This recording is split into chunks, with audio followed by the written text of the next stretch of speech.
अरे अयो दादा, 12वीला किती मार्क पडले? अरे गोलू, मला 12वीला 88% मार्क पडलेत बघ. अरे वा, छान. मग इंजिनिअरिंग करणार आहेस की नाहीस?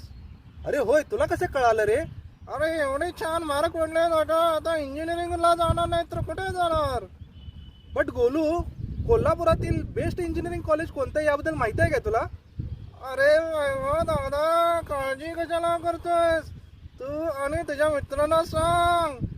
कोल्हापुरातील शिवाजी विद्यापीठातील डिपार्टमेंट ऑफ टेक्नॉलॉजी मध्ये, म्हणजेच school of engineering and technology मध्ये सर्व इंजिनिअरिंगचे कोर्सेस खूप चांगल्या रीतीने चालवले जातात. तू तिथे जा आपल्या मित्रांसोबत आणि अधिक माहिती सर्व कोर्सेस बद्दल जाणून घे. मग मंडळी, तुम्ही आमच्या आईवा दादावर जाणार की नाही इंजिनिअरिंगला प्रवेश घेण्यासाठी? वाटाची अशी बात आहे, जावा ना लगेच.